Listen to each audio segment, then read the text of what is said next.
The morning sun cast long shadows across the Nevada desert as Sarah Mitchell adjusted the leather eye patch covering her left socket. 3 months earlier, she had been Staff Sergeant Mitchell, one of the Marine Corps' most decorated female marksmen. Today, she was just another wounded veteran trying to prove she still had value. The other shooters at the range whispered behind her back. Some pointed. A few openly stared. She had heard the comments before. How can someone with one eye even hold a rifle?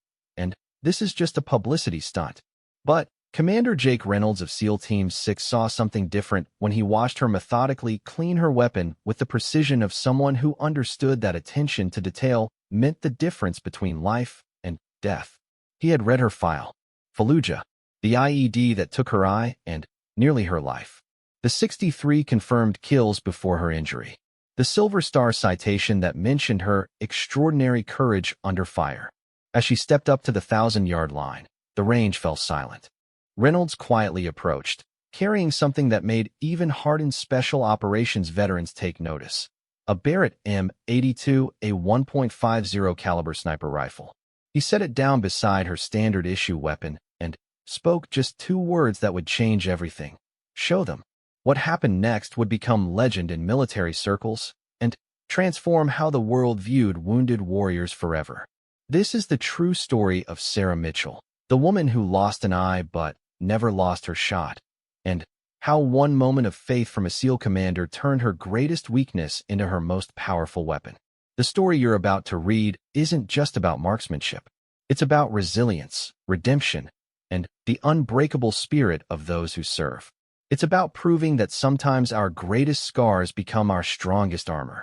Welcome to the extraordinary journey of the one-eyed sniper who redefined what it means to be unstoppable. Sarah Elizabeth Mitchell grew up in the small farming town of Cedar Falls, Iowa, where the closest thing to excitement was the annual Corn Festival and Friday night football games. Her father, Robert Mitchell, was a Vietnam veteran who worked as a mechanic at the local John Deere dealership. Her mother, Linda, taught 3rd grade at the elementary school where Sarah had once been a student herself. The Mitchell family lived in a modest 2-story house on Maple Street, with a large backyard that bordered the Washburn family farm. Sarah was the middle child between 2 brothers, Michael, who was 3 years older, and David, who was 2 years younger. While her brothers showed interest in typical small-town pursuits like baseball and fishing, Sarah was drawn to something entirely different. When Sarah turned 12, her father decided it was time to teach all his children about gun safety and hunting. The Midwest hunting culture was deeply ingrained in their community, and Robert believed his children should understand firearms whether they chose to hunt or not. He started with basic safety lessons in the basement, using unloaded weapons, and emphasizing the fundamental rules that would become second nature to Sarah. The first time Sarah held a rifle, something clicked inside her mind that she couldn't quite explain. The weight felt natural in her hands, and when her father showed her how to sight a target, the mechanics seemed intuitive rather than foreign. Her brothers treated the lessons as a chore, something they had to endure to eventually get their hunting licenses. But Sarah absorbed every detail with an intensity that surprised even Robert. Their first trip to the shooting range was a revelation that changed the trajectory of Sarah's life forever.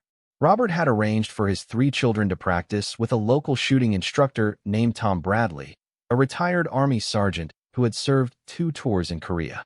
Bradley ran the Cedar Falls Shooting Club out of an old barn converted into an indoor range about 10 miles outside of town. Bradley was a no-nonsense instructor who had seen hundreds of beginners over the years. He could usually predict within the first few shots which students would develop into competent marksmen and which ones would never progress beyond basic safety.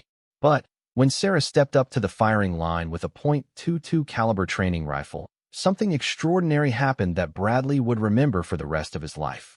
Sarah's first shot hit the bullseye at 25 yards. Bradley assumed it was beginner's luck, a random occurrence that sometimes happened with new shooters. But her second shot hit within an inch of the first. The third shot created a hole so close to the others that it looked like she had fired through the same spot twice. Bradley stopped the session and examined the target carefully. In 30 years of instruction, he had never seen a 12-year-old girl display this level of natural marksmanship. He had Sarah move to different shooting positions and try various distances. The results were consistently exceptional. Her breathing was naturally controlled, her stance was instinctively stable, and her trigger control was smoother than students who had been practicing for months. Word of Sarah's shooting ability spread quickly through the small community. The local newspaper ran a feature story about the young marksman who was breaking records at the shooting club. She began entering junior competitions throughout Iowa, traveling with her father to matches in Des Moines, Cedar Rapids, and even across state lines to Illinois and Wisconsin. By age 15, Sarah had accumulated more shooting trophies than the Cedar Falls High School trophy case could display. She held state records in multiple categories and had caught the attention of college recruiters who offered scholarships for competitive shooting programs. But Sarah's interests were expanding beyond civilian marksmanship into something more significant. The September 11th attacks occurred during Sarah's sophomore year of high school. Like many Americans, she watched the coverage with a mixture of horror and anger. But, unlike her classmates who expressed their patriotism through flag displays and memorial services, Sarah began researching military service opportunities. She spent hours reading about different branches of the armed forces, studying their missions and requirements. The Marine Corps immediately captured her attention. Their reputation for excellence and their demanding standards appealed to her competitive nature. She learned about Marine Corps marksmanship traditions and the legendary accuracy of Marine snipers. The more she researched, the more convinced she became that her shooting skills could serve a greater purpose than winning trophies at civilian competitions. Sarah's parents were initially resistant to her military aspirations. Robert understood the realities of military service better than most parents, and he worried about sending his daughter into harm's way. Linda had hoped Sarah would pursue college and perhaps become a teacher or pursue another traditional career path. But they also recognized their daughter's determination and knew that attempting to discourage her would be futile. During her junior year, Sarah contacted a Marine Corps recruiter named Staff Sergeant Maria Rodriguez, who visited the Cedar Falls area monthly to speak with potential recruits. Rodriguez was initially skeptical about Sarah's claims regarding her shooting ability, assuming they were typical teenage exaggerations. But when Sarah provided documentation of her competitive achievements and offered to demonstrate her skills, Rodriguez agreed to observe an informal shooting session. The demonstration took place at the Cedar Falls Shooting Club on a cold February morning. Rodriguez brought several other Marines who were visiting the area for a recruiting event. Sarah used the range's most challenging course, engaging targets at distances from 100 to 600 yards using different rifle platforms. The Marines watched in amazement as she consistently placed shots within tight groupings that exceeded military standards. Rodriguez immediately began working with Sarah to develop a timeline for enlistment that would allow her to finish high school while beginning preliminary military preparation. She provided Sarah with physical fitness requirements and suggested training routines that would help her succeed in the demanding environment of Marine Corps basic training. Sarah's final 2 years of high school became a careful balance between academic requirements and military preparation. She maintained excellent grades while following an intensive physical training program that included running, strength training, and endurance exercises. She continued competing in shooting competitions, but now viewed them as preparation for military service rather than ends in themselves. The transformation in Sarah's physical condition was remarkable. She had always been athletic, but the focused training regimen developed muscles and stamina that surprised even her high school coaches. She ran 5 miles every morning before school and spent afternoons either at the shooting range or working out at the local gym. Her dedication impressed everyone who knew her, including teachers who had initially worried that military preparation might interfere with her academic performance. Sarah's graduation day arrived with a mixture of pride and anxiety. She had completed high school with a 3.8 grade point average while maintaining her status as one of the top competitive shooters in the Midwest. Her parents had gradually accepted her military decision, though Linda still harbored hopes that Sarah might change her mind during the summer before her scheduled departure for basic training. The summer of 2002 passed quickly as Sarah continued her preparation routine. She spent additional time at the shooting range, working with Tom Bradley to refine techniques that might prove valuable in military marksmanship programs. Bradley had maintained contacts within the military shooting community, and he arranged for Sarah to receive instruction from visiting military marksmen who confirmed her exceptional abilities. As her departure date approached, Sarah felt a mixture of excitement and nervousness that she had never experienced before. She was leaving behind the familiar environment of small-town Iowa for the unknown challenges of military service. But she also felt a sense of purpose that had been building since that first day at the shooting range 6 years earlier. The night before leaving for Marine Corps Recruit Depot Parris Island, Sarah sat in her childhood bedroom surrounded by shooting trophies and medals that represented years of dedication and achievement. She understood that these civilian accomplishments would mean nothing in the military environment where she would need to prove herself all over again. But she also knew that the skills and discipline that had earned these awards would serve as the foundation for whatever challenges lay ahead. Sarah's family gathered at the Des Moines airport for emotional farewells that captured the complexity of the moment. Robert shook his daughter's hand with the formal respect of one veteran honoring another's decision to serve. Linda held back tears while expressing pride in Sarah's achievements and concern for her safety.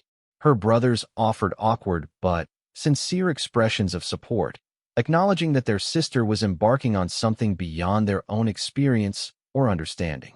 As the plane lifted off from Des Moines, Sarah watched the Iowa farmland disappear below and felt the beginning of a journey that would test every aspect of her character and ability.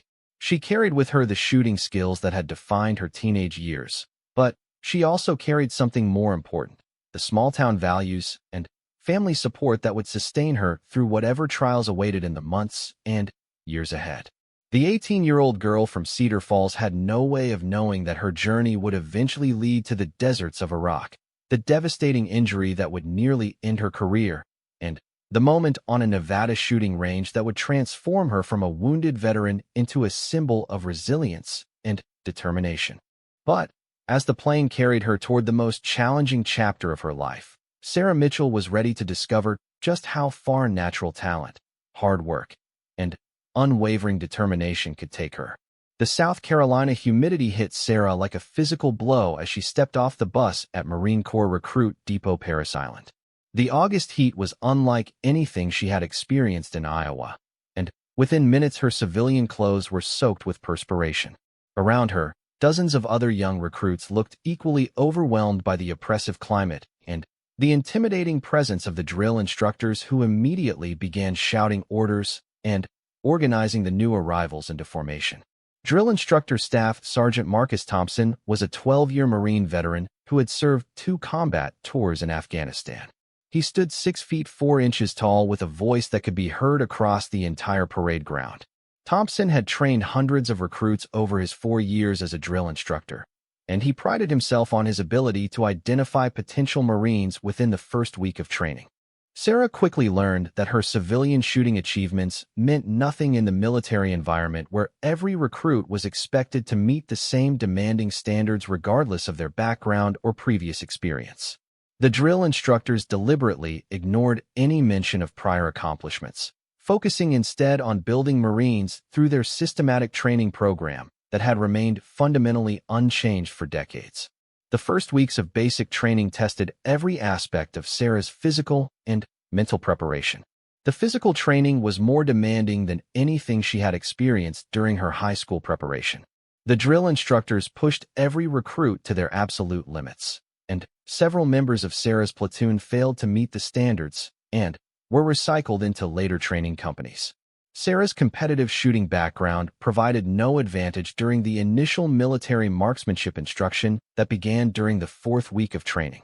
The Marine Corps taught rifle marksmanship using specific techniques and procedures that differed significantly from civilian competitive shooting.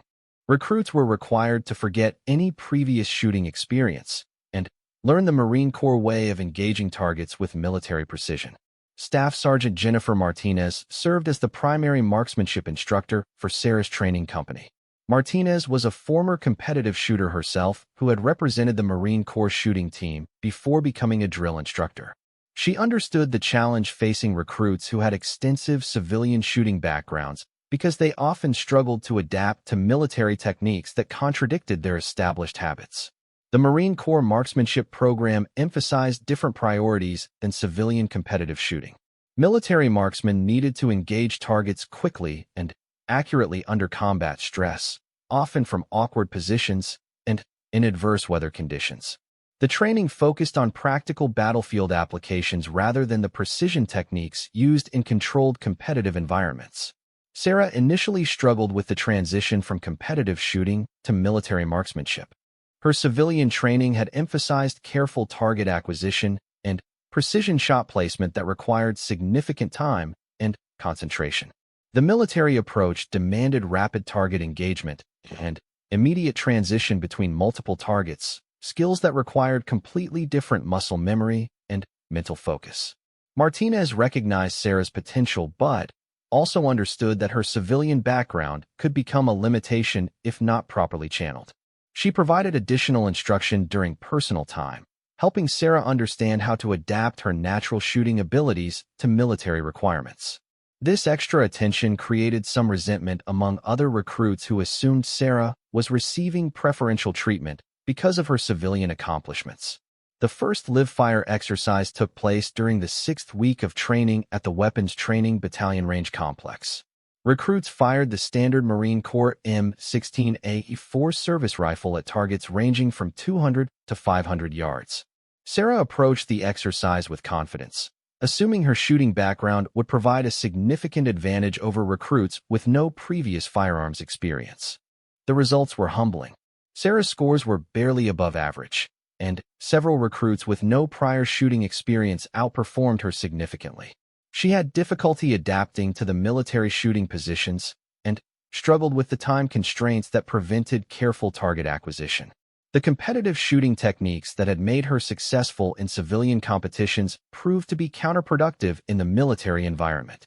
Martinez pulled Sarah aside after the disappointing range performance for a conversation that would prove pivotal to her military career. The instructor explained that Sarah's civilian skills were actually exceptional, but she needed to completely rebuild her shooting foundation using military techniques. This process would be more difficult for Sarah than for recruits starting with no previous experience because she would need to override established muscle memory and mental approaches.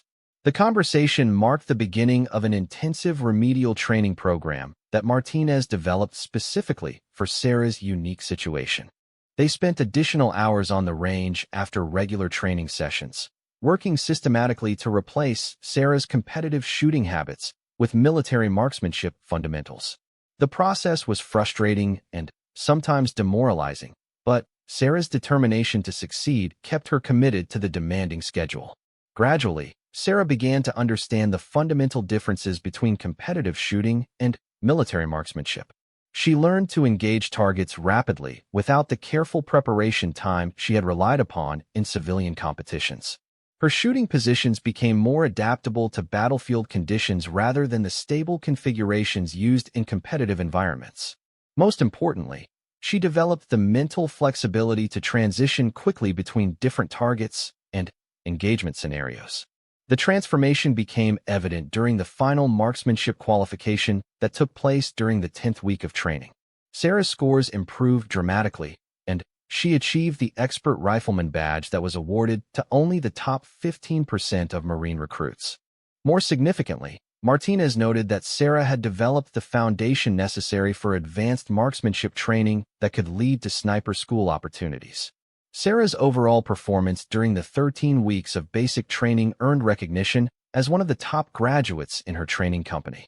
She had excelled in physical fitness, academic instruction, and military bearing while overcoming the initial challenges with marksmanship qualification.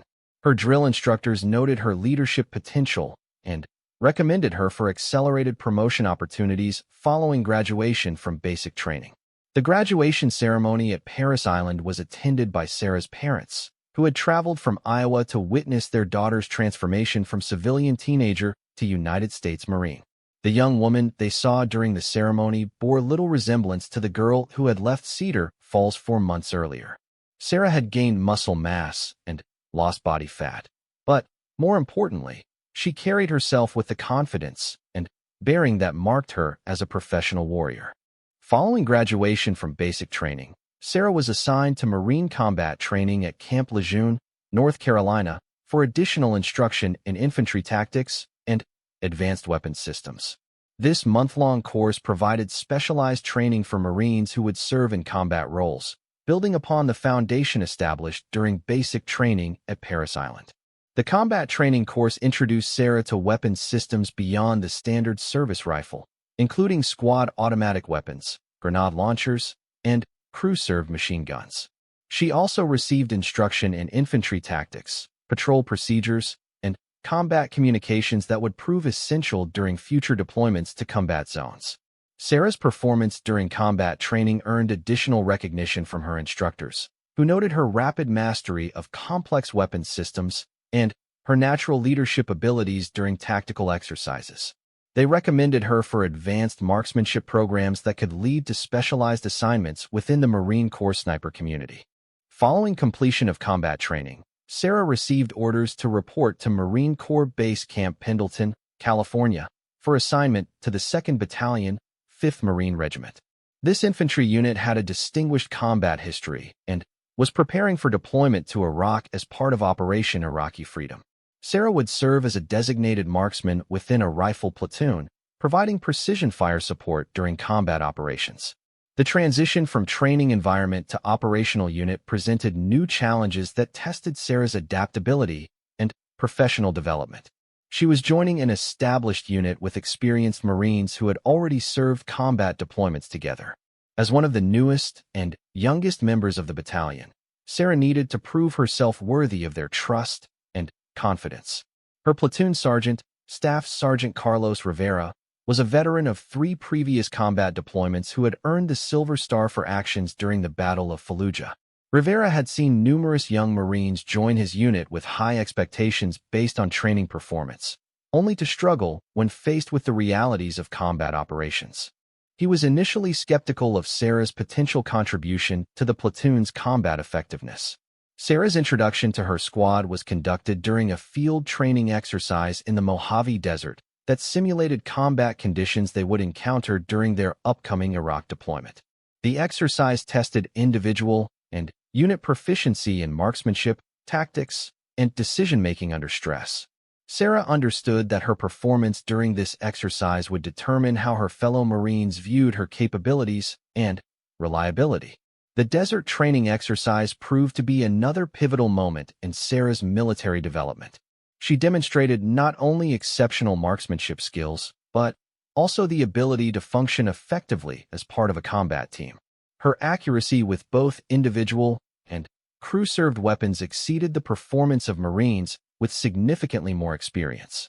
More importantly, she showed the judgment and composure necessary for combat operations where split-second decisions could determine mission success or failure.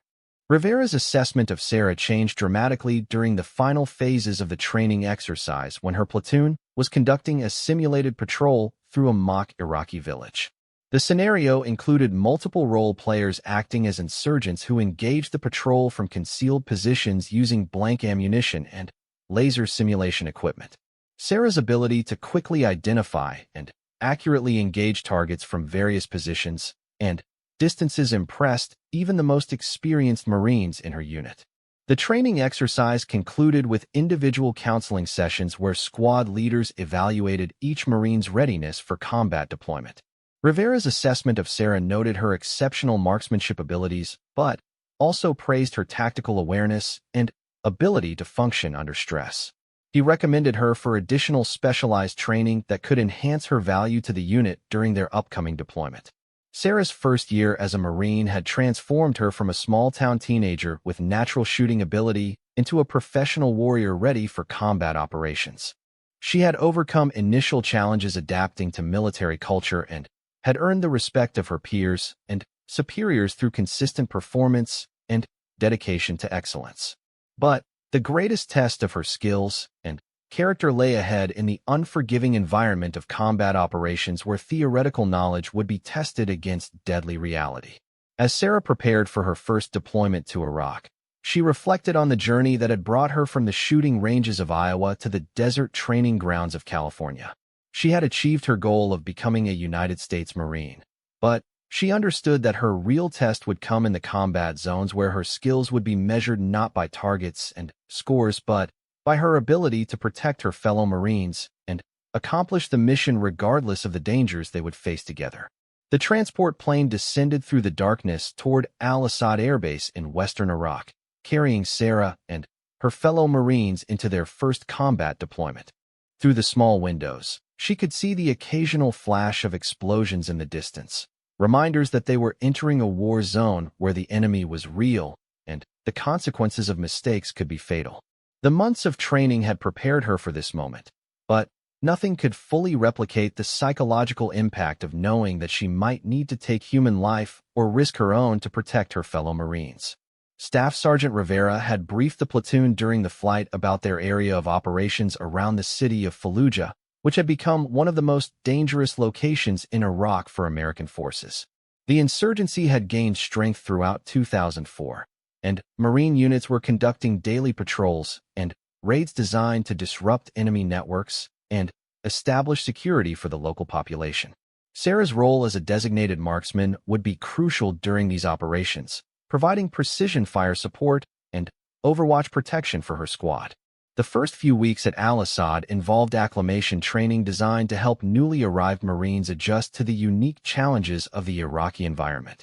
The heat was more intense than anything they had experienced during desert training in California, and the gear they carried during patrols weighed nearly 80 pounds, including body armor, ammunition, water, and communications equipment. Sarah quickly learned that physical fitness alone was insufficient preparation for the sustained stress of combat operations in such demanding conditions. Her first patrol outside the secure base perimeter took place during her third week in Iraq, a routine security mission through several villages north of Fallujah that intelligence reports suggested might harbor insurgent activity. Sarah carried her M14 enhanced battle rifle, a weapon specifically configured for designated marksmen that provided greater accuracy and range than the standard M16 carried by other squad members. She had spent countless hours training with this weapon system during pre-deployment preparation, but using it in actual combat conditions would test every aspect of her marksmanship training. The patrol moved through narrow streets lined with concrete buildings that provided numerous concealment opportunities for potential enemy fighters. Sarah maintained a rooftop overwatch position while other squad members conducted house-to-house searches for weapons and insurgent materials. The responsibility of protecting her fellow Marines while they were exposed during search operations created a level of stress she had never experienced during training exercises. The first contact with enemy forces occurred during Sarah's second month in Iraq, when her squad was conducting a dawn raid on a suspected insurgent safe house in eastern Fallujah. Intelligence reports indicated that the target building contained weapons and materials used for manufacturing roadside bombs that had been attacking Marine convoys in the area. Sarah's position on an adjacent rooftop provided overwatch coverage for the assault team as they approached the target building.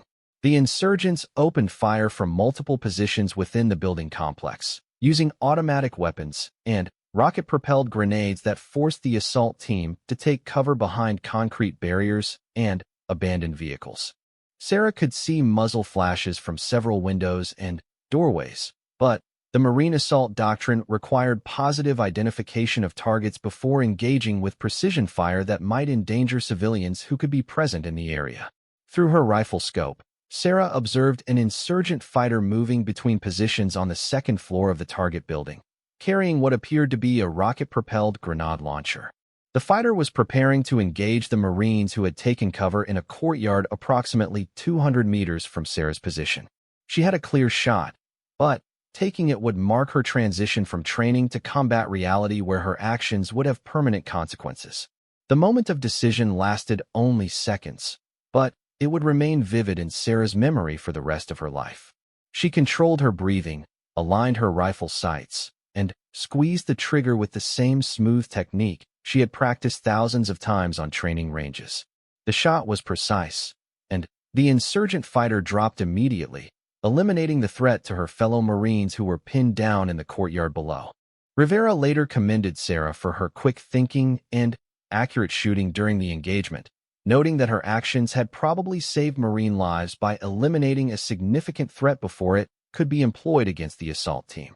But Sarah found that her first combat kill created complex emotions that had not been addressed during training. She felt pride in protecting her fellow Marines, but also a sobering awareness of the finality and responsibility that came with taking human life. The following months established a pattern of increasingly dangerous patrol and raid operations as Marine units attempted to disrupt insurgent networks throughout the Fallujah area. Sarah's reputation as an exceptional marksman spread throughout the battalion, and she was frequently assigned to operations where precision fire support was considered essential for mission success. Her confirmed kill count began to accumulate as she engaged enemy fighters during firefights that often lasted for hours. Sarah's most significant engagement occurred during the Second Battle of Fallujah in November 2004, when Marine forces conducted a large-scale assault to retake the city from insurgent control. Her squad was assigned to clear a residential sector where intelligence reports indicated heavy enemy resistance, including foreign fighters who had traveled to Iraq specifically to engage American forces in urban combat. The battle for Fallujah proved to be more intense and sustained than previous operations Sarah had experienced. Enemy fighters had prepared defensive positions throughout the city, including tunnels, bunkers, and booby-trapped buildings designed to inflict maximum casualties on attacking forces. The fighting was often conducted at close range in confined spaces where traditional military tactics had to be adapted to urban warfare realities. Sarah's squad was assigned to clear a cluster of residential buildings that intelligence reports suggested contained a significant number of enemy fighters and weapons caches. The operation required methodical room-to-room clearing procedures that exposed Marines to extreme danger from hidden fighters and improvised explosive devices that could be triggered at any moment. During the third day of the operation, Sarah's squad encountered heavy resistance from insurgent fighters who had fortified several buildings with overlapping fields of fire that prevented the Marines from advancing through the street. The enemy positions included snipers who had been engaging Marine forces throughout the sector, creating a complex tactical problem that required precision counter-sniper operations to resolve. Sarah was assigned to eliminate the enemy snipers while other squad members provided security and identified target locations. This mission would prove to be the most challenging of her military career up to that point, requiring her to engage multiple skilled marksmen who were familiar with the terrain and had prepared concealed positions that were difficult to detect and engage. The counter-sniper operation lasted for nearly 6 hours as Sarah methodically located and engaged enemy positions throughout the building complex. She was forced to move frequently to avoid enemy fire while maintaining accurate shooting under extreme stress. The psychological pressure of knowing that enemy snipers were attempting to locate and kill her while she was trying to do the same to them created a level of mental intensity that exceeded anything from her previous combat experience. By the end of the engagement, Sarah had eliminated 4 enemy snipers and several other fighters, clearing the way for her squad to advance through the sector and complete their assigned mission. Her actions during this operation earned her the Bronze Star with Combat V device for heroic achievement during combat operations. More importantly, her fellow Marines recognized her as one of the most skilled and reliable warriors in the battalion. Sarah's combat performance throughout her Iraq deployment established her reputation as an exceptional marksman and a dependable Marine who could be trusted with the most dangerous and critical missions. She completed 7 months of combat operations with 63 confirmed enemy kills, making her one of the most successful designated marksmen in her battalion. Her accuracy and tactical awareness had saved numerous Marine lives during firefights where precision fire support was essential for mission success. The physical and psychological demands of sustained combat operations had tested every aspect of Sarah's character and training. She had proven herself capable of performing effectively under extreme stress, while maintaining the judgment necessary to distinguish between legitimate targets and civilians who might be present in combat areas.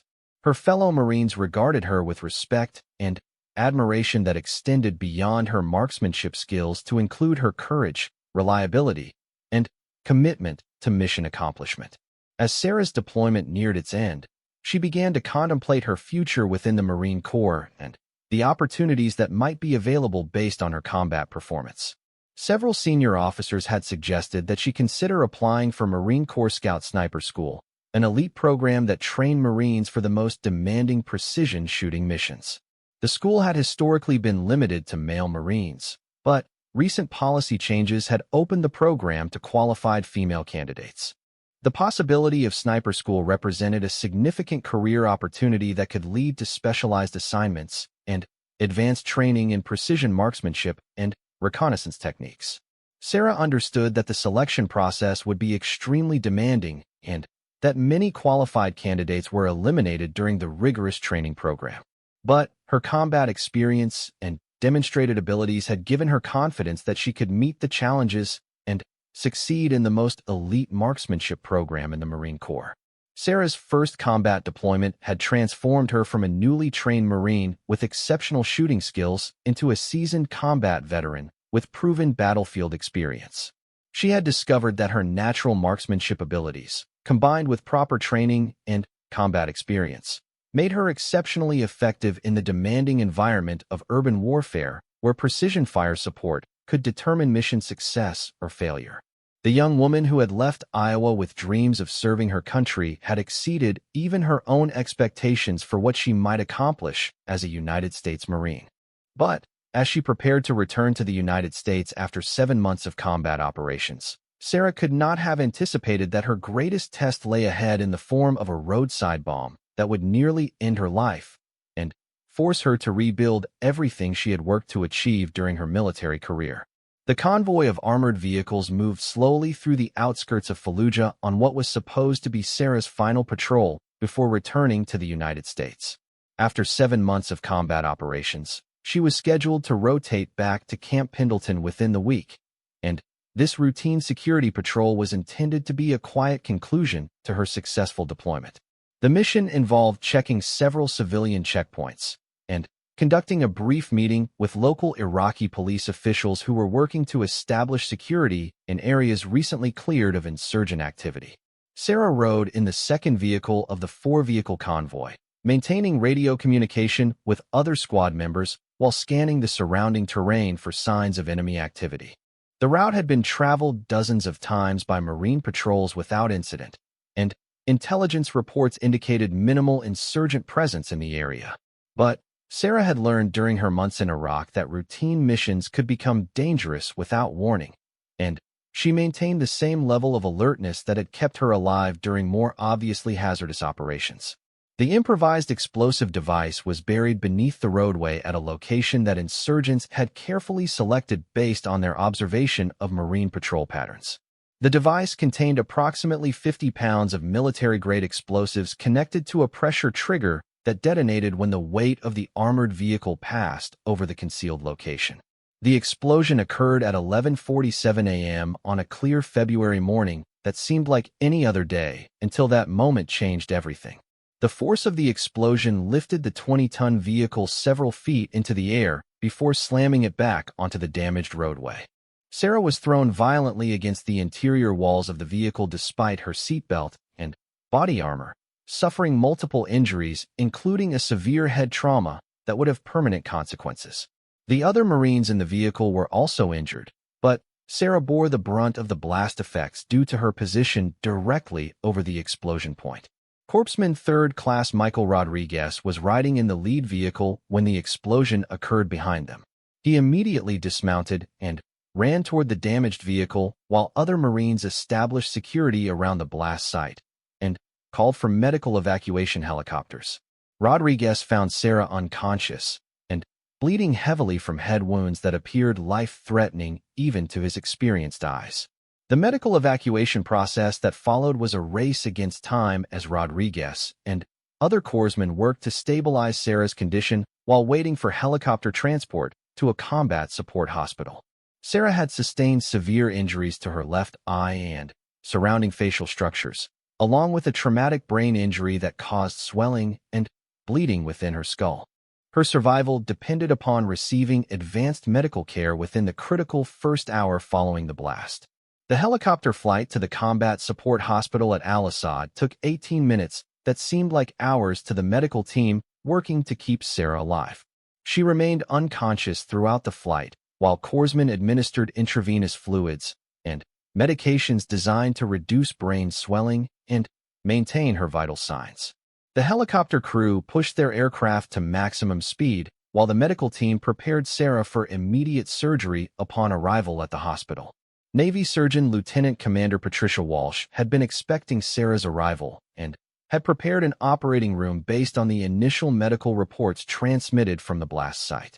Walsh was a veteran trauma surgeon who had performed hundreds of similar operations during her deployment to Iraq, but Sarah's injuries presented particular challenges due to the extensive damage to her left eye and the associated facial fractures that complicated the surgical approach. The initial surgery lasted for 4 hours as Walsh and her team worked to remove bone fragments and debris from Sarah's eye socket while addressing the traumatic brain injury that posed the greatest immediate threat to her survival. The left eye itself was damaged beyond repair and had to be removed to prevent infection and additional complications.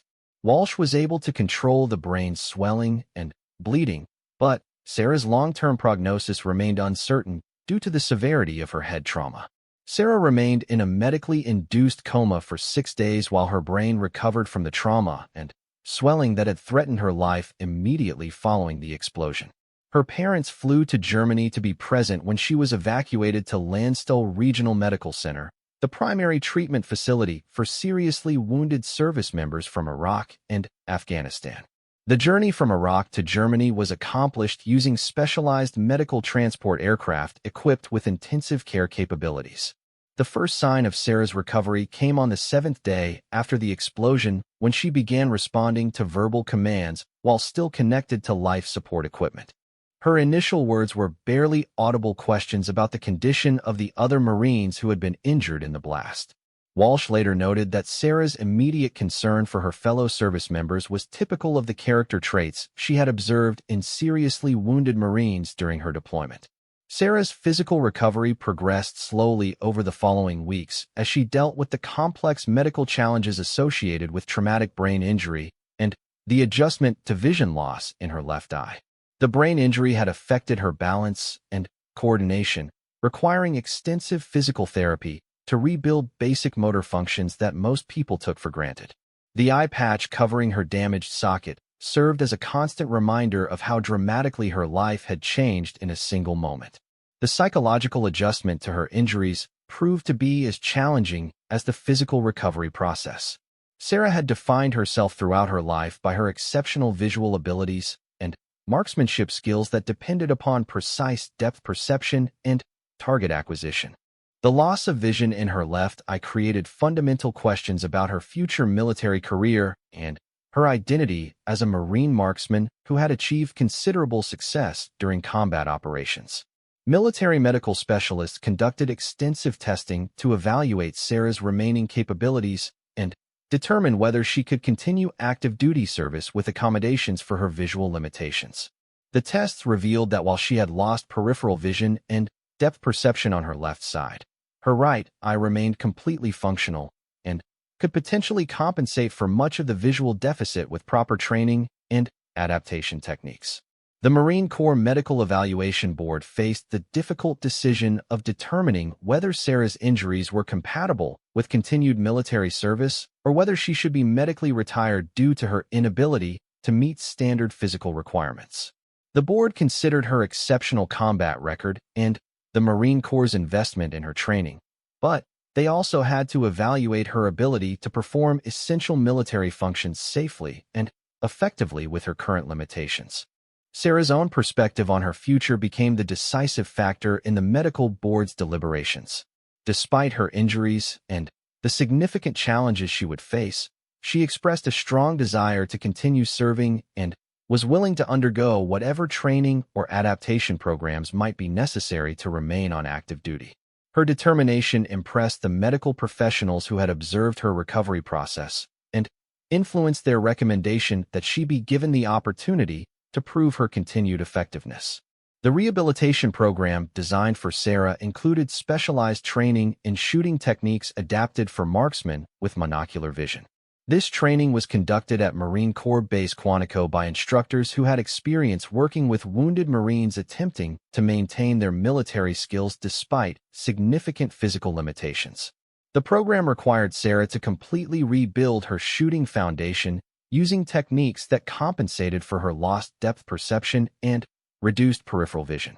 The initial phases of rehabilitation were frustrating and demoralizing as Sarah struggled to achieve even basic marksmanship standards with techniques that felt foreign and inefficient compared to her previous abilities. Her shooting scores were well below the level she had achieved before her injury, leading to questions about whether continued military service was realistic or fair to her fellow Marines who might depend upon her shooting skills during future operations. But Sarah's determination to overcome her limitations gradually produced improvements that surprised even the rehabilitation specialists who were working with her. She developed new techniques for judging distances and acquiring targets that compensated for her monocular vision through enhanced use of available visual cues and systematic shooting procedures. Her scores began to improve steadily as she adapted to her new visual reality. The breakthrough moment came during a qualification exercise when Sarah achieved expert-level scores using techniques specifically adapted for her visual limitations. The rehabilitation instructors noted that while her shooting techniques had changed dramatically, her fundamental abilities remained exceptional when properly channeled through adaptive procedures. This achievement provided evidence that she could potentially return to combat effective status with additional training and experience. Sarah's successful completion of the rehabilitation program led to her assignment to Marine Corps Base Camp Pendleton for continued adaptation training and evaluation of her readiness for return to operational units. She would spend 6 months working with various military units to demonstrate her ability to function effectively as a Marine despite her visual limitations and to refine the techniques that had enabled her to maintain marksmanship proficiency. The process of returning to active duty status was complicated by administrative and policy questions about how the Marine Corps should integrate Marines with significant combat injuries who remained capable of performing their duties with accommodations. Sarah's case became a precedent that would influence future decisions about wounded Marines seeking to continue their military careers rather than accepting medical retirement. During her time at Camp Pendleton, Sarah worked with multiple units to demonstrate her continued effectiveness as a Marine marksman and to help develop training protocols that could be used with other wounded Marines facing similar challenges. Her experience became valuable not only for her own career rehabilitation, but also as a model for how the military could retain experienced personnel who had been injured during combat operations. The culmination of Sarah's rehabilitation process would come during a demonstration exercise that would test her adapted shooting techniques under conditions that simulated combat stress and operational requirements. This exercise would determine whether she could return to operational assignments or whether her injuries were ultimately incompatible with the demands of active military service.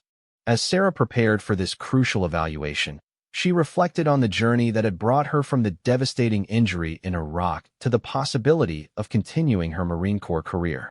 The explosion that had nearly killed her and cost her left eye had forced her to rebuild everything she thought she knew about herself and her capabilities. But it had also revealed reserves of determination and adaptability that she had never been required to access before her injury. The young Marine who had once relied upon natural talent and exceptional vision to achieve marksmanship excellence had been replaced by a more complex warrior who understood that true strength came not from physical gifts, but from the determination to overcome whatever obstacles life presented. Sarah's greatest challenge still lay ahead, but she had already proven to herself that her value as a Marine extended beyond any single capability or physical attribute.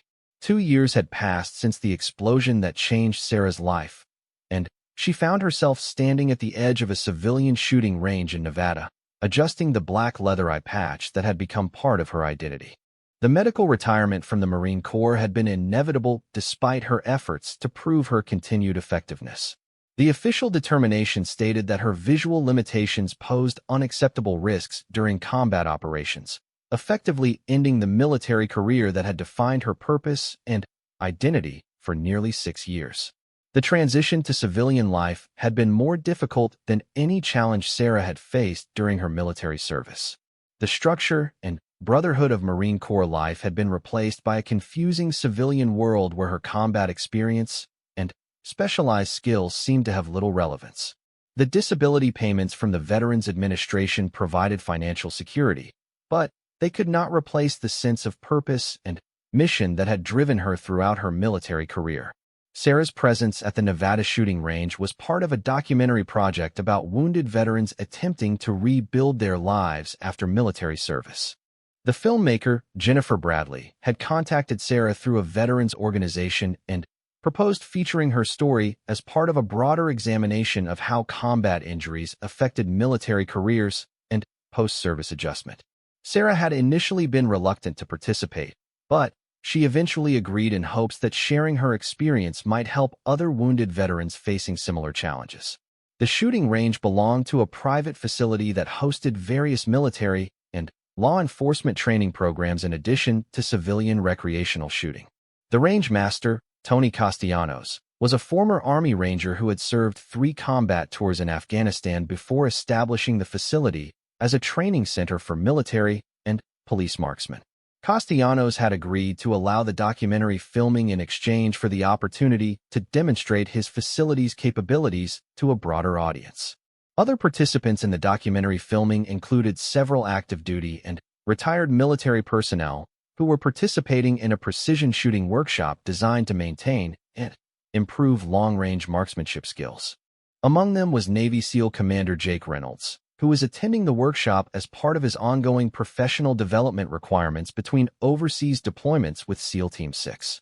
Reynolds had arrived at the range early that morning to conduct his own training session before the workshop began.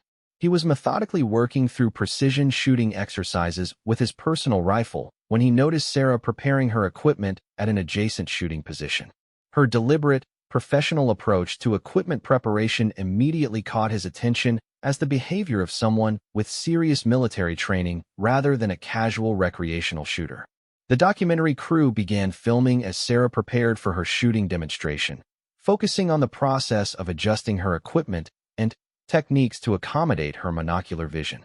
Bradley had planned to capture Sarah's attempts to recreate her previous shooting abilities as a way of illustrating both the challenges faced by wounded veterans and their determination to overcome physical limitations that might seem insurmountable to civilians.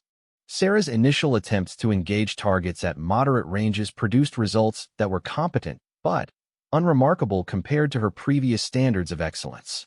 The loss of depth perception and peripheral vision clearly affected her ability to acquire targets quickly and engage multiple positions with the fluid precision that had characterized her shooting before her injury.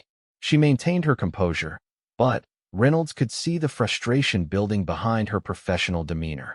The other shooters at the range had gradually become aware of Sarah's presence and the documentary filming taking place around her position. Some offered encouragement, but others engaged in the whispered conversations and pointing that Sarah had encountered numerous times since her injury.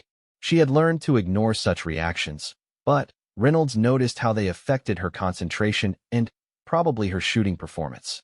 As the morning progressed, Sarah's shooting scores remained well below the standards she had achieved during her military career, despite her obvious dedication and the adapted techniques she had developed during rehabilitation. The documentary crew captured her persistent efforts to achieve her previous level of excellence, but the results clearly illustrated how significantly her injury had affected abilities that had once defined her identity and self-worth. Reynolds had been observing Sarah's shooting technique and recognized both her exceptional fundamental skills and the specific challenges created by her visual limitations. He had worked with wounded warriors throughout his military career and understood how physical injuries could affect even the most talented military personnel.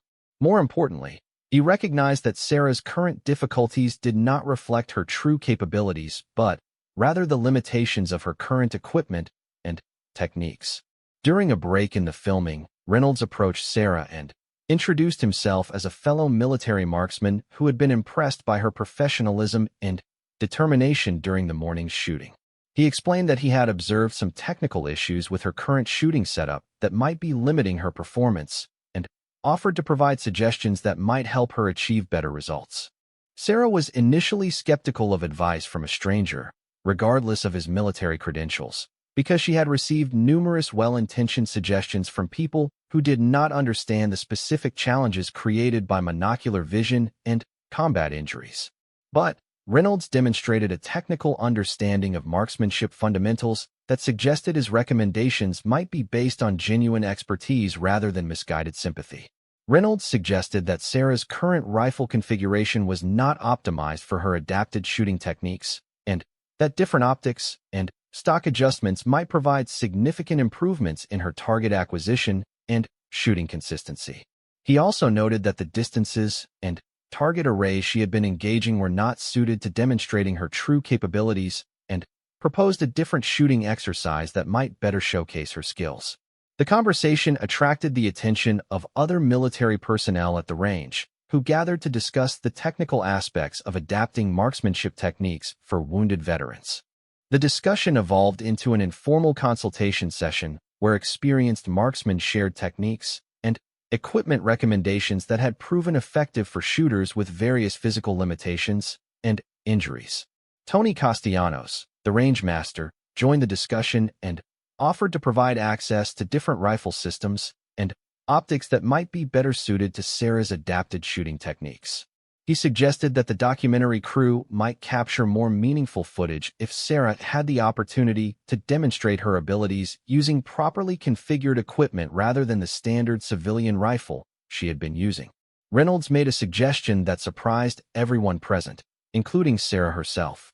He proposed that she attempt a long-range shooting exercise using one of the Barrett .50 caliber rifles that were available at the facility for specialized training. This weapon system was typically used for extreme-range precision shooting that required exceptional skill and experience even for marksmen with perfect vision and extensive training. The suggestion seemed almost reckless given Sarah's visual limitations and the technical challenges associated with the Barrett system. The rifle weighed nearly 30 pounds and produced recoil that could be difficult to manage even for experienced shooters. More importantly, the targets for this exercise would be located at distances exceeding 1,000 yards, requiring precision that seemed impossible for someone with monocular vision. But Reynolds explained his reasoning for the suggestion with technical details that demonstrated his deep understanding of both the weapon system and Sarah's adapted shooting techniques. The Barrett's powerful optics and stable platform could actually compensate for some of the challenges created by her visual limitations, while the extreme range would require the systematic approach and careful shot preparation that played to her greatest strengths as a marksman. Sarah considered the proposal while weighing the risks of a very public failure against the possibility of demonstrating that her capabilities extended beyond the limitations that others assumed were permanent. The documentary cameras were recording the entire discussion, meaning that her decision and its results would be preserved for future viewing by audiences who might draw conclusions about wounded veterans based on her performance. After several minutes of consideration, Sarah agreed to attempt the long-range exercise using the Barrett rifle system. She understood that the challenge was significant and that failure was a real possibility. But she also recognized that this might be her best opportunity to demonstrate that her military skills remained formidable despite her injury and medical retirement from active duty. Reynolds personally retrieved the Barrett M82A1 from the range's secure storage area and began the process of configuring the weapon system for Sarah's use. The rifle was equipped with a high-magnification scope and adjustable stock that could be customized for her shooting position and visual requirements. The ammunition was match-grade .50 caliber rounds designed for maximum accuracy at extreme ranges. The target for the exercise was a steel plate measuring 18 inches square located at a distance of 1,200 yards from the shooting position.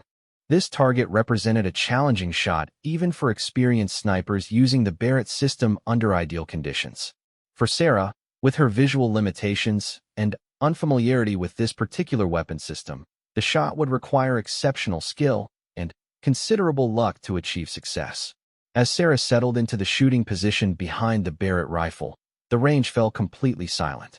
The other military personnel, the documentary crew, and even casual shooters at adjacent positions stopped their activities to observe what was about to unfold. Reynolds positioned himself beside Sarah to provide technical guidance and safety oversight during the shooting sequence. Sarah's preparation for the shot took nearly 10 minutes as she carefully adjusted the rifle's position, studied the target through the powerful scope, and accounted for environmental factors including wind speed and direction that could affect bullet trajectory at such extreme range.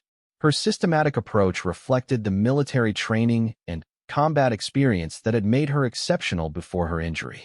The moment of the shot was captured by multiple documentary cameras positioned to record both Sarah's shooting position and the distant target. The massive recoil of the Barrett rifle drove Sarah backward in her shooting position, and the sound of the shot echoed across the desert range for several seconds before silence returned. Through binoculars and spotting scopes, observers watched the distant target for several seconds before the steel plate rang with the distinctive sound of a successful hit. Sarah had placed her shot within inches of the target center at a range that challenged even the most experienced military snipers. The achievement was remarkable under any circumstances, but for a wounded veteran with monocular vision using an unfamiliar weapon system, it was extraordinary. The reaction from the observers was immediate and emotional. Military personnel who had initially viewed Sarah with sympathy now regarded her with the respect accorded to exceptional professionals. Reynolds later stated that the shot was among the most impressive displays of marksmanship he had witnessed during his military career, particularly considering the circumstances and challenges Sarah had overcome. The documentary footage of Sarah's successful long-range shot would eventually be viewed by millions of people and transform public perceptions about wounded veterans and their capabilities. But for Sarah herself, the moment represented something more personal and profound, proof that her identity as an exceptional marksman had survived the explosion that nearly killed her and the injuries that ended her military career.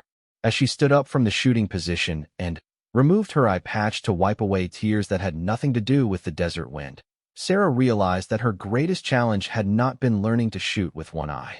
It had been learning to believe in herself again despite the limitations that others assumed were permanent disabilities. The Barrett rifle had given her the opportunity to prove that some capabilities transcend physical limitations when combined with determination, proper training, and the support of people who understand that potential should never be measured by past injuries or current appearances.